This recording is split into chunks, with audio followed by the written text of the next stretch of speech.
it's to happen. So that was interesting. And so I suppose I thought, as a consulting professional services business, the opportunity around that transformation is as much with the people and change skill set as it is with the technology skill set. That was kind of a change in my kind of thinking around that. Yeah, chatbox AI, I mean, that has been one of the big themes I've heard.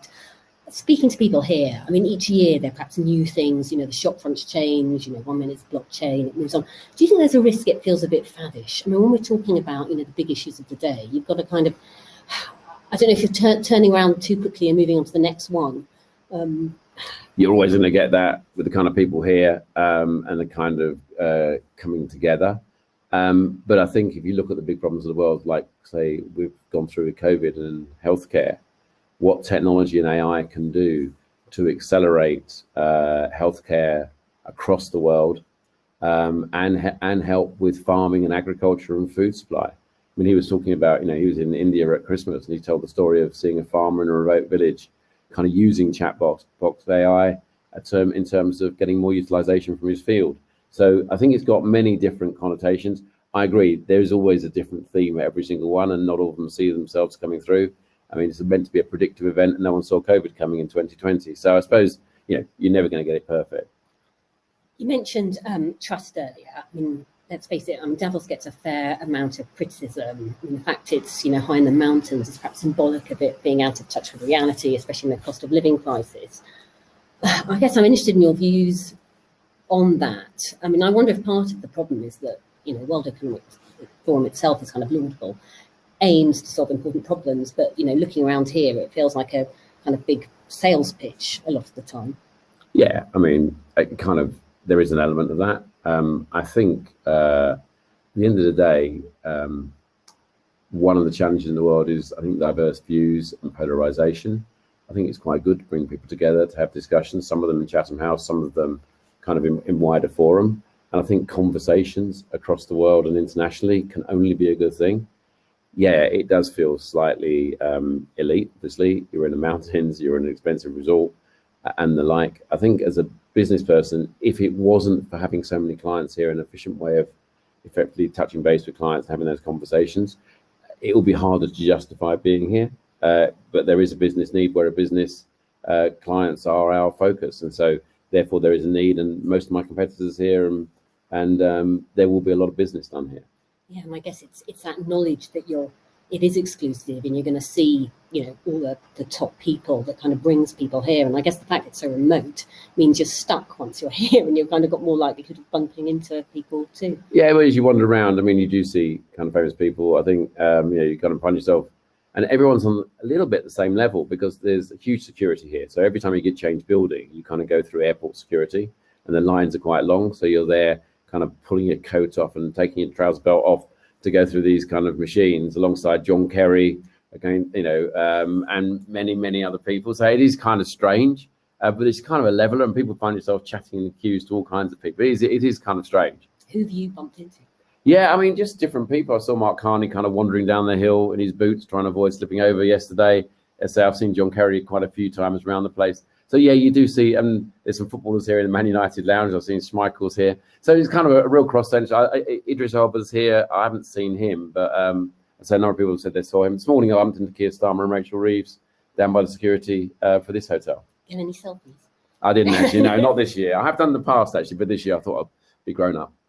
I mean, one of the things that's kept us busy is the launch of our 26th survey of CEOs. I mean, it's been widely reported, but I guess some of the key headlines were that, most pessimistic outlook for 12 years. But interestingly, actually, most CEOs said they wouldn't be kind of cutting headcount.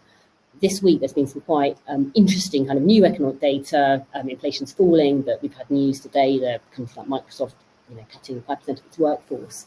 I guess I wondered if you thought the kind of predictions will bear true over the course of the year, and I guess also your thoughts for the UK, because obviously Davos is very kind of global. Yeah, I mean, look, the fact that it is a survey of 4,600 CEOs across 105 countries, and it's done at the kind of end of the calendar year 22 for 23, means they've done their forecasts, and these are the people that will make those investment decisions. So, barring a black swan event like COVID or the Ukraine war, a lot of their forecasts will be kind of effectively already in the figures. So I think it is pretty predictive. We've had it for 26 years. It's the biggest one we've ever done this year. And if you look at history, it's kind of reflected. So I don't think you can get away from the fact that if people say they aren't going to cut headcount, in the volume terms, any kind of redundancies are always world news, because particularly the big brands, the reality is most CEOs are short of talent. We know we're going to go through a big transformation and reskilling in terms of green jobs, in terms of AI and the like. So I think no one's really predicting a significant uptick in unemployment, whatever the recession does, and that seems to be consistent with the CEO survey. And speaking to people here, you speak to loads of kind of business leaders. I mean, how optimistic or pessimistic are they when you speak to them? Yeah, everyone's pretty gloomy, and you can't get away from that. I think it's the gloomiest CEO survey globally for 10 or 12 years. And you'd expect that, because it wouldn't be credible if it wasn't, bearing in mind everything that everyone's going through. But at the same time, I think without significant unemployment and with inflation coming down, there is a feeling that the second half of this calendar year will get better for everyone. And I don't think that is just people desperate to find some blue sky. I think they genuinely think that blue sky is there. I know there were some contrasting comments from the CBI, I think yesterday, it's in the Telegraph today. That is a little bit of a standout from the conversations. We've got CBI lunch here today. Grant Shapps, I think, is the speaker. Let's see what they have to say. But generally, if you go to the one-on-one conversations, which is kind of the reason I'm here, most people are very positive for the longer term, but they know we've got a long way to go through these first 6 months of the year.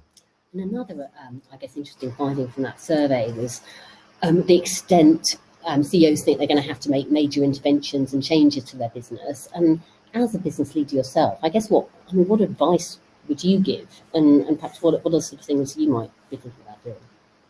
I think there's this kind of feeling of people hoarding labour. I mean, that seems to be a phrase that we've heard a lot, and that involves investing in labour. If you look at kind of the UK is probably, CEOs in the UK, I think 80% plus are investing more in technology and automation to get more from their labour force. 74% are investing more in training and upskilling. So I think the investment is probably the message that's coming out of here. I think probably one of the big surprises, and one of the things that got probably the most headlines, was that one of the questions we ask in the CEO survey, and have done for 26 years, is which country of the world is going to be most important for you to deliver your forecasts. In 2020, 9% said the UK, and we scraped home at fourth in the world, with the US, China, and Germany first, second, and third, and France and India close on our heels. This year, for the first time in 26 years, we're third equal with Germany, and the number was 18%. So a doubling of the number of countries of the world saying that the UK was going to be important for them to deliver their forecasts. So I think there's two really clear reasons for that. One is that the price of sterling relative to other countries means there is a bit of a bargain basement sticker on the UK, and therefore people investing looking for value will come to the UK. The second thing is the world is disrupted. It couldn't be more disrupted than it feels at the moment. And in disruptive and discombobulated times, people do look for safety and fundamentals. And the UK has a number of those, time zone, language, rule of law. And I think long in the professions, I probably would say that, wouldn't I? But also long in technology skills relative to the rest of the workforce. And I think those are two areas that are hugely in demand at the moment around the world. And therefore that is helping the UK be that investment destination for foreign direct investment. Yeah, definitely some chinks of light. Yeah, they are chinks of light amongst the clouds, Letitia. And the sun has come out here. And perhaps on a lighter note, I mean, Davos is quite a surreal experience, my first time here. And I think you'd said to me before, you have to see it to believe it. I'm sort of interested, what's perhaps the weirdest thing you've seen or been to? Yeah, I'm probably careful what I say here, but yeah, I went to a gender parity conversation one afternoon, a kind of debate, kind of a symposium thing. And I think there was about 40 people there. And I think there were only 3 men, which kind of was quite strange when you're talking about gender parity. That kind of felt a bit kind of ironic for me. It was quite a good conversation, quite a good debate, but it just seemed to me the gender parity, they kind of got the numbers wrong. And I mean, lots of sound bites here in all the events. People are trying to land their messages. Any particular kind of quotes or things that have stood out there? Oh yeah, we did. Emma Cox hosted an excellent green skills debate yesterday with one of the founders of LinkedIn and an Indian entrepreneur and myself. And someone from the audience came out with a great line, which I'll probably steal as my own going forward. And she said it was kind of making the point about, you really have to invest yourself and put your whole self forward to make these changes and the reskilling transformation to green skills. And he said it's a bit like saying you're trying to learn to swim by having a shower. I thought that was a good line. Yeah, that is a good line. I quite liked at the Trust Barometer, I think it was the lady from Unilever. She was talking about, I think, Texas getting really into kind of wind farms. And she said, doing the right thing for the wrong reasons is fine. We should embrace that. And I thought that was, I don't know. Yeah, it does. Yeah. I guess fine. I mean, have you enjoyed the week, and has it made you want to come back again? Yeah, no, I have. I mean, as I say, it's a funny feeling going to Davos because it is quite schlep. Both the journey, as I think you noticed that as well, Letitia, and kind of getting in and the like. And they are long days. I think I set off from my hotel about 6:15 in the snow this morning to get to a breakfast the other side of town. You can't really use the cars here because you never get anywhere in the traffic. There's so much security. It's much easier on foot. And again, when it's quite icy first thing in the morning, it's been snowing the night before, you kind of would look a bit silly if you fell over. So, that aside, it does make it slightly more different. And that difference is probably what makes it quite energizing. So yeah, I'll definitely be back next year. And I wonder actually, because it was, you had that hiatus without one, whether it's almost given it a bit more energy. And also, I mean, I think the theme for this year's conference was cooperation in a fractured world. I mean, obviously the world, has really big problems. I wondered in a way if it was perhaps almost, could be getting almost more in vogue because of the extent of those problems. Yeah, I think it'll always be attractive. I think the fact that the 2-year break doesn't seem to have damaged the Davos brand in terms of its attractiveness. It's interesting, a number of world leaders aren't here this year. In the past, you have had, presidents and leaders from around the world. You haven't got the Prime Minister from the UK. You have got the opposition leader. You haven't got the President of America. Haven't got the President of France. So 1 or 2 world leaders haven't come this year. It'd be interesting to see if they come back in future years. But again, I think for business, for the NGOs, and for a lot of international countries like, say, the Middle East and India, it's been a really important one. It'd be interesting to see if China are back. They've been very high profile in previous years, obviously disrupted by COVID and the challenges they've had with the zero COVID policy now reversing. It'd be interesting to see if they're back next year. Well, sounds like you'll be back next year, Kevin. But look, thanks very much for your time today. Pleasure to speak to you as always. Thanks, Decision. Bye, everyone. Bye.